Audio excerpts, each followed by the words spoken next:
أعوذ بالله من الشيطان الرجيم بسم الله الرحمن الرحيم وقاتلوا في سبيل الله الذين يقاتلونكم ولا تعتدوا إن الله لا يحب المعتدين واقتلوهم حيث ثقفتموهم وأخرجوهم من حيث أخرجوكم والفتنة أشد من القتل ولا تقاتلوهم عند المسجد الحرام حتى يقاتلوكم فيه فإن قاتلوكم فاقتلوهم كذلك جزاء الكافرين فإن انتهوا فإن الله غفور رحيم وقاتلوهم حتى لا تكون فتنة ويكون الدين لله فإن انتهوا فلا عدوان إلا على الظالمين الشهر الحرام بالشهر الحرام والحرمات قصاص فمن اعتدى عليكم فاعتدوا عليه بمثل ما اعتدى عليكم واتقوا الله واعلموا أن الله مع المتقين.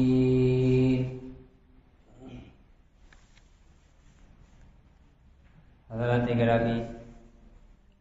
محترم بزرگوں اور دوستوں اور عزیز ساتھیوں، پچھلی آیات کے اندر چاند کا اور اسی کے ضمن میں حج کا تذکرہ آیا تھا، اور ابھی جو آیتیں پڑھی گئی اس کے بعد ایک لمبا سلسلہ ہے جس میں حج اور عمرے کا بیان تفصیل سے آ رہا ہے، لیکن یہاں درمیان میں جو حج کے ضمنی تذکرے اور پھر تفصیلی تذکرے کے بیچ میں یہ جو آیتیں آئی ہیں اس کے اندر قتال کا تذکرہ کیا گیا ہے، جو اسلامی احکام میں سے ایک بنیادی اہم حکم ہے قتال کا، جہاد کا، یہاں اس کا تذکرہ کیا گیا ہے۔ قتال اور جہاد کے بارے میں اسلامی احکام اور فقہ کی کتابوں کے اندر اس کی قیود ہیں، اس کے کچھ حدود ہیں اور ضابطے ہیں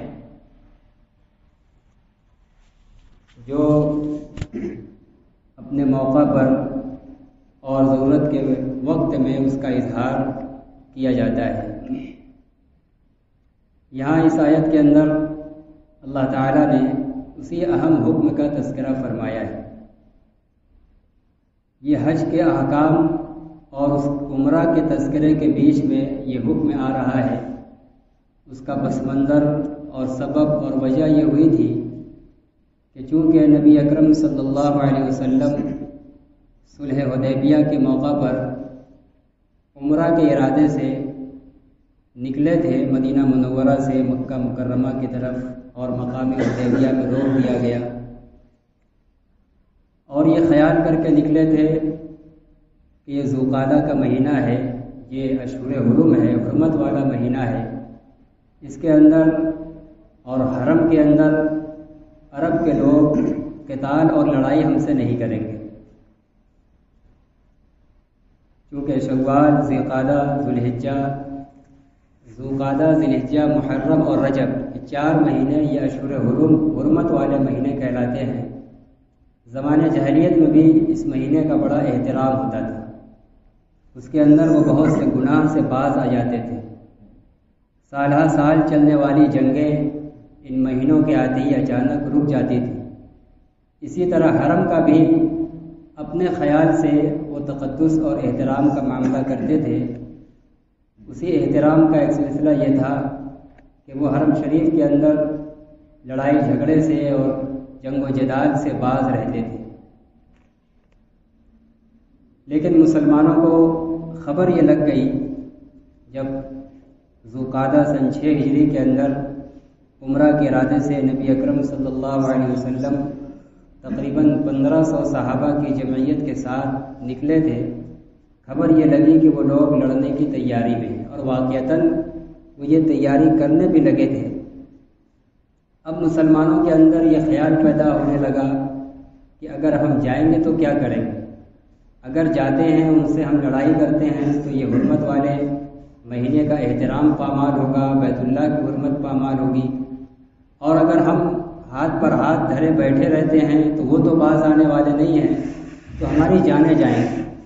تو صحابہ اسی پس و پیش میں تھے۔ اس موقع پر اللہ تعالیٰ نے انہیں قتال کا حکم دیا کہ جو لوگ مسلمانوں سے لڑنے کے لیے کمر بستہ ہو جائیں اور لڑائی کی پہل کر دیں تو وہاں مدافعت کی جائے گی۔ پہل کرنے سے منع کیا گیا ہے، ہم کہیں پہل نہیں کریں گے کفار سے، مشرکین سے لڑائی، جہاد اور قتال کے لیے، لیکن اگر وہ ان میں کے جو امن پسند نہ ہوں، شرری اور فسادی لوگ ہوں، اور وہ پہل کر دیں ہمارے اوپر حملے کی، تو ظاہر ہے کہ ہم اپنی جان کا اور اپنے مال کا دفاع کرنے کی جو ممکن تدبیر ہو سکے گی، کوشش ہو سکے گی کریں گے، وہاں خاموش نہیں بیٹھیں گے۔ یہ نہ انسانیت کا تقاضا ہے اور نہ اسلام کی تعلیم۔ عموماً قرآن کریم کے اندر جہاں بھی جہاد یا قتال کا حکم ہے وہ انہی لوگوں کے بارے میں ہے، انہی لوگوں سے کرنے کا حکم ہے جو پہل کر رہے ہیں، یا پہل تو نہیں کر رہے ہیں لیکن تیاری میں لگے ہوئے ہیں، پوری لڑائی اور جہاد کی تیاری میں لگے ہیں کہ جب موقع پا جائیں گے مسلمانوں کو کھا جائیں گے، تباہ کر دیں گے۔ تو ایسے لوگوں سے بلا شبہ قتال کا حکم دیا گیا ہے، کیونکہ وہ نہ صرف مسلمانوں کے لیے بلکہ زمین پر بسنے والے تمام انسانوں کے لیے ایک فتنہ ہے، ایک آزمائش کی چیز ہے، لہذا ایسے موقع پر قتال کیا جائے گا۔ فرماتے ہیں قاتلوا فی سبیل اللہ الذین یقاتلونکم، تم لوگ اللہ کے راستے میں قتال کرو ان لوگوں سے جو تم سے لڑتے ہیں۔ قتال اللہ کے راستے میں ہونا چاہیے، یعنی اللہ کے دین کی سربلندی کے لیے، کوئی اور ذاتی مقصد نہیں ہونا چاہیے، صرف ایک مقصد ہو کہ اللہ کا دین غالب آ جائے، باقی اس کے علاوہ کوئی اور دنیاوی غرض اور مقصد نہیں ہونا چاہیے۔ اور دوسری چیز یہ کہ قتال ان لوگوں سے ہوگا جو تم سے لڑنے پر آئیں، پہل کریں، جو امن پسند ہیں، وہ اپنے کام میں لگے ہیں، ہمارے جان مال سے اور ہماری چیزوں سے کوئی تعرض اور چھیڑ چھاڑ نہیں کر رہے ہیں۔ ایسے لوگوں سے نہ اسلامی تاریخ میں چھیڑ چھاڑ کیا گیا ہے اور نہ چھیڑ چھاڑ کرنے کا قرآنی حکم ہے۔ تو یہ دو باتیں ہیں، ایک تو قتال اعلاء کلمت اللہ کے لیے ہو،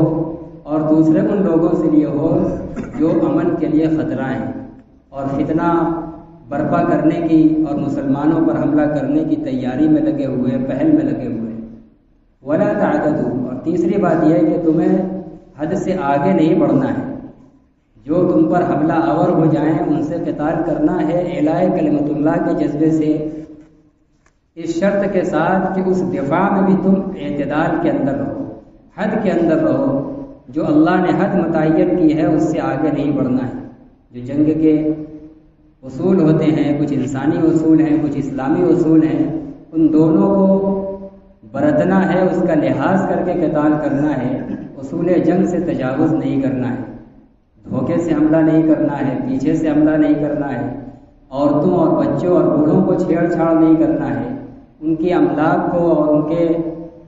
ان کی چیزوں کو تباہ نہیں کرنا۔ یہ ساری چیزیں اسلام کی تعلیم ہے۔ بیماروں کو، فاحش کو، کمزوروں کو، ایسے لوگوں کو نہیں چھیڑنا ہے۔ ایسا نہیں کہ دفاع میں آ گئے تو اندھے ہو گئے، جو بھی آ رہے عورتیں، بچے، معصوم سب کو مارتے چلے گئے، یہ نہیں ہونا چاہیے۔ ولا تعتدوا، یہ ایک تعلیم ہے کہ اپنے اوپر حملہ آور لوگوں سے قتال کرنے میں بھی حد سے آگے نہیں بڑھنا ہے، کیونکہ اللہ تعالیٰ حد سے آگے بڑھنے والوں کو پسند نہیں کرتا ہے، چاہے کسی بھی اسلامی حکم کے معاملے میں ہو، احکام ہو، عقائد ہو، مسائل ہو، جہاد ہو، قتال ہو، کچھ بھی ہو، جو اللہ کی متعین کردہ حد ہے اسی دائرے کے اندر کام کیا جائے گا۔ اپنے نفس کو ٹھنڈا کرنے کے لیے ایک قدم بھی آگے نہیں بڑھا جائے گا۔ وَاقْتُلُوهُمْ حَيْثُ ثَقِفْتُمُوهُمْ، اور جب حملہ آوروں سے لڑائی ہو جائے، وہ تم پر حملہ آور ہو جائے تو اب ان کو اپنا دفاع کرو۔ وَاقْتُلُوهُمْ، دفاع کرو، قتل کرو ان کو، یعنی دفاع کرو جہاں ان کو پاؤ، چونکہ وہ امن کے لیے، امن کو خراب کرنے کا ایک ذریعہ ہے، امن کے لیے خطرہ ہیں۔ وہ آج حملہ آور ہیں، آج چھپ کر بھاگ رہے ہیں، تمہارے پلٹ وار کر دوبارہ پھر کریں گے۔ ایسے لوگوں کے بارے میں ہے کہ جہاں کہیں ان کو پاؤ ان کو مارو، ان کو ختم کرو۔ اس سے نہ صرف یہ کہ مسلمانوں کو سکون ملے گا، پوری انسانیت راحت اور سکون پائے گی۔ وَأَخْرِجُوهُم مِّنْ حَيْثُ أَخْرَجُوكُمْ، اور تم ان کو وہاں سے نکال دو جہاں سے انہوں نے تمہیں نکالا۔ مکہ سے تمہیں نکالا ہے، اب جب تم وہاں جاؤ گے وہ تم پر حملہ کریں گے تو دفاع میں تم بھی ان پر حملہ کرنا، ایسا زور حملہ کرنا کہ تم بھی انہیں وہاں سے نکلنے پر مجبور کر دینا۔ وَالْفِتْنَةُ أَشَدُّ مِنَ الْقَتْلِ، اس لیے کہ فتنہ بازی، یہ لوگوں کے خلاف لوگوں کو ورگلانا اور دین سے بہکانے کی کوشش کرنا، دین کے معاملے میں رکھنا ڈالنا، کسی کے جان اور مال پر حملہ کرنے کے پلان میں رہنا، یہ کسی کو قتل کرنے سے بڑا ہوا فتنہ ہے۔ ایک دو قتل ہو جائیں یہ کوئی بہت معمولی چیز ہے، اس کے مقابلے میں یہ کہ پوری جماعت اور پوری ٹیم مسلسل لگی ہو کسی جماعت کو اور کسی گروہ کے لوگوں کو نقصان پہنچانے میں، اس کے مذہب کے بارے میں رکھنا ڈالنے میں، ویسے چند لوگوں کو راستے سے ہٹا دینا، صاف کر دینا، ان کی فتنہ ریزی اور ان کی فتنہ انگیزی کے مقابلے میں بہت ہلکا عمل ہے۔ ان کا فتنہ انگیزی والا عمل یہ بہت بڑا ہوا ہے۔ وَلَا تُقَاتِلُوهُمْ عِندَ الْمَسْجِدِ الْحَرَامِ، اور تم ان سے مسجد حرام کے پاس قتال مت کرنا، کیونکہ وہ حرمت والی جگہ ہے، بہت باعزت جگہ ہے، وہاں یہ کام تمہیں نہیں کرنا ہے۔ حتیٰ یقاتلوکم فیہ، یہاں تک کہ وہی تم سے اس جگہ میں لڑنے پر آ جائیں۔ اگر وہ تم پر حملہ کریں تو ہاتھ لٹکا کے بیٹھے اور کھڑے نہیں رہنا ہے کہ یہ حرم ہے، ہم یہاں کیسے ان کے اوپر ہاتھ اٹھائیں، بلکہ اپنی اور اپنوں کی جان بچانے کے لیے حملہ آوروں پر تمہیں بھی حملہ آور ہونا ہے، ان سے لڑنا ہے۔ فَإِنْ قَاتَلُوكُمْ فَاقْتُلُوهُمْ، اگر وہ تم سے حرم کے اندر قتال کریں تو تم بھی ان سے قتال کرو، اتنا جم کے کرو ان کو قتل کرو۔ كَذَلِكَ جَزَاءُ الْكَافِرِينَ، یہی کافروں کی سزا ہے۔ امن غارت کرنے والے کافروں کی، امن پسند نہیں، امن غارت کرنے والے اور حملے میں پہل کرنے والے کافروں کی سزا یہی ہے۔ فَإِنِ انتهوا، اگر وہ اس سے باز آ جائیں، اسلام قبول کر لیں، فَإِنَّ اللَّهَ غَفُورٌ رَحِيمٌ، تو یہ جان رکھ لو، یقین کر لو کہ اللہ تعالیٰ بہت بخشنے والا ہے۔ اسلام لانے سے پہلے انہوں نے جتنی فتنہ انگیزیاں کی ہیں، اب اسلام لانے کے بعد اللہ ان کے پہلے کے تمام گناہ کو معاف کر دے گا، اس لیے کہ قاعدہ ہے الاسلام یہدم ما کان قبلہ، اسلام لانے کے بعد اسلام سے پہلے کے بڑے سے بڑے جتنے بھی سنگین سے سنگین جرم ہوں سب معاف ہو جاتے ہیں، اور اللہ تعالیٰ بہت زیادہ رحم کرنے والا ہے۔ وَقَاتِلُوهُمْ حَتَّى لَا تَكُونَ فِتْنَةٌ وَيَكُونَ الدِّينُ لِلَّهِ، اور جب ان سے قتال چھیڑنا ہے، دفاعی کارروائی کرنا ہے تو اتنی کرنا ہے، ان سے اتنا قتال کرنا ہے کہ ان کا فتنہ ختم ہو جائے۔ یہ نہیں کہ اکا دکا کو کنارے کیا اور پھر فتنہ ابھی پورے طریقے سے مٹا نہیں، ہم ٹھنڈے ہو جائیں، جب آئیں گے تو ایسا کریں گے کہ فتنہ اور ان کی سرانگیزیاں، فتنہ بازیاں بالکل بھی باقی نہ رہ جائیں۔ وَيَكُونُ الدِّينُ لِلَّهِ، اور دین اللہ ہی کے لیے ہو جائے، سرزمین پر اللہ کا دین غالب ہو کر رہ جائے، اتنا دفاع میں لگنا ہے، کام کرنا ہے۔ فَإِنِ انتهوا فَلَا عُدْوَانَ إِلَّا عَلَى الظَّالِمِينَ، اگر وہ باز آ جائیں، اپنی حرکت سے توبہ کر لیں، پیچھے ہٹ جائیں، تو کہہ رہے ہیں کہ اب کوئی زیادتی نہیں ہوئی، اب جب وہ رک جائیں گے، وہ باز آ جائیں گے تو ہم بھی باز آ جائیں گے، ہم بھی روک لیں گے اپنا ہاتھ، ہم ان کے اوپر کوئی زیادتی اور ظلم نہیں کریں گے۔ ہاں مگر وہ جو ان میں سے ظلم کرنے والے لوگ ہیں ان کے ساتھ ان سے باز نہیں آیا جائے گا، ان کو بخشا نہیں جائے گا۔ الشہر الحرام بالشہر الحرام، حرمت والا مہینہ حرمت والے مہینے کے بدلے ہے۔ والحرمات قصاص، اور ادب و حرمت کا پاس رکھنے میں بھی برابری ہے۔ حرمت والا مہینہ حرمت والے مہینے کے بدلے میں ہے، اور ادب و حرمت کا پاس رکھنے میں بھی برابری ہے۔ فَمَنِ اعْتَدَىٰ عَلَيْكُمْ فَاعْتَدُوا، لہذا جو تم پر زیادتی کرے تم بھی اس پر زیادتی کرو، جو تم پر حملہ آور کرے، حملہ آور ہو تم بھی اس کے اوپر حملہ آور ہو جاؤ، حملہ کرو۔ وہ حرمت کا لحاظ نہیں رکھ رہا ہے تو تم بھی اب جو ہے اپنی جان کے دفاع کے لیے اقدام کر دو اور اس کے اوپر پلٹوار کر دو۔ اور اگر وہ احترام کر رہا ہے، مہینے کے احترام میں نہیں چھیڑ چھاڑ کر رہا ہے تو تم بھی مہینے کا احترام کرو، ان کی جان کے ساتھ چھیڑ چھاڑ نہ کرو۔ فَمَنِ اعْتَدَىٰ عَلَيْكُمْ فَاعْتَدُوا، لہذا جو تم پر زیادتی کرے، ظلم کرے، فَاعْتَدُوا عَلَيْهِ، تو تم اس پر بھی ظلم کرو، اس کے اوپر بھی زیادتی کرو، یعنی اس کی فتنہ انگیزی کو دباؤ۔ بِمِثْلِ مَا اعْتَدَىٰ عَلَيْكُمْ، اتنا ہی جتنا اس نے تم پر زیادتی کیا۔ ایسا نہیں کہ ہم دفاع میں جب لگے تو اس سے زیادہ آگے بڑھ جائیں، اس کا جتنا حملہ تھا ہم اس سے اور زیادہ آگے بڑھ جائیں، اس نے قتل ہی کیا تھا ہم نے اس کو قتل بھی کیا اور اعضاء بھی ایک ایک الگ کرنے لگے، بوٹی بوٹی بنانے لگے، تو یہ قصاص کے اندر اور دفاع کے اندر مماثلت ہونی چاہیے۔ جتنا ظالم کا ظلم ہوگا اتنا ہی کہ بقدر دفاع ہوگا، اس سے زیادہ تجاوز نہیں کیا جائے گا۔ واتقوا اللہ، اور اللہ سے ڈرتے رہنا، اس لیے کہ ان مواقع کے اوپر اعتدال پر اور انصاف پر قائم رہنا مشکل ہوتا ہے۔ عموماً جب جذبات میں آدمی آ کر بدلہ لیتا ہے تو پہلے جس ظالم نے ظلم کیا ہے، جذبات میں مظلوم جب بدلہ لینے پر آتا ہے تو وہ ظالم سے زیادہ لے لیتا ہے، کارروائی اس کی زیادہ ہو جاتی ہے۔ تو مسلمانوں کو یہ تنبیہ کی گئی کہ تمہاری کارروائی اور تمہارا دفاع کا عمل ان کے برابر برابر ہونا چاہیے، زیادہ نہیں ہونا چاہیے۔ اس معاملے میں اللہ سے ڈرتے رہنا، اللہ کا خوف، اس کی خشیت اور اس کی پکڑ کو پیش نظر رکھنا، ورنہ کہیں تم آگے نہ بڑھ جاؤ۔ وَاعْلَمُوا أَنَّ اللَّهَ مَعَ الْمُتَّقِينَ، اور یہ بھی یقین رکھنا کہ اللہ تعالیٰ پرہیزگاروں کے ساتھ ہی ہے، جو اللہ سے ڈرنے والے، تقوی اختیار کرنے والے ہیں، اللہ کی تائید و نصرت دونوں جہان کے اندر ایسے ہی لوگوں کے ساتھ ہے۔ تو یہ حج کے تذکرے کے بیچ میں یہ مختصر سا ایک دفاعی جہاد کا اور قتال کا حکم تھا۔ عموماً اس طرح کی آیات دشمن پیش کر کے غلط فہمیاں پھیلاتے ہیں اور اسلام کے بارے میں بدزنی پھیلانے کی کوشش کرتے ہیں کہ دیکھو قرآن میں تو کہا ہے اقتلوہم حیث ثقفتموہم، کافروں کو جہاں پاؤ مار دو۔ یہ بدگمان کرنے کے لیے اور بدنیتی کے ساتھ وہ ایسا کرتے ہیں، اور ہم لوگ بھی ناعلمی کی وجہ سے مرعوب ہو جاتے ہیں کہ ہاں قرآن میں تو ایسا ہے، لیکن جب اس کے سیاق و سباق کو سمجھا جائے گا تب صحیح معنوں کے اندر آیت کی مراد اور اس کی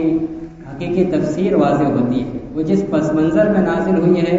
مسلمانوں کو جو خدشہ ہوا تھا کہ حرم میں جائیں گے، اب وہ لڑنے کے لیے تیار ہیں، حرمت والا مہینہ ہے، تو ہم کیا کریں؟ ہم دفاع کریں؟ اگر دفاع کرتے ہیں تو ہماری طرف سے بھی لڑنا پایا گیا تو اشہر حرم کی حرمت پامال ہوگی، بیت اللہ کی حرمت پامال ہوگی، اور اگر دفاع نہیں کرتے ہیں تو اپنی جان کا خطرہ ہے، تو کیا کریں؟ تو اس موقع پر ایسے کافروں کے بارے میں یہاں یہ ہدایت دی گئی ہے جو تم پر حملہ کے لیے کمر بستہ ہو چکے ہیں، ایسوں کے بارے میں کہا ہے کہ تم اپنی جان کو ہلاکت میں مت ڈالو۔ جب انہوں نے کسی چیز کی حرمت کا پاس و لحاظ نہیں رکھا ہے تو تم بھی اب ان کی حرمت کا پاس و لحاظ مت رکھو،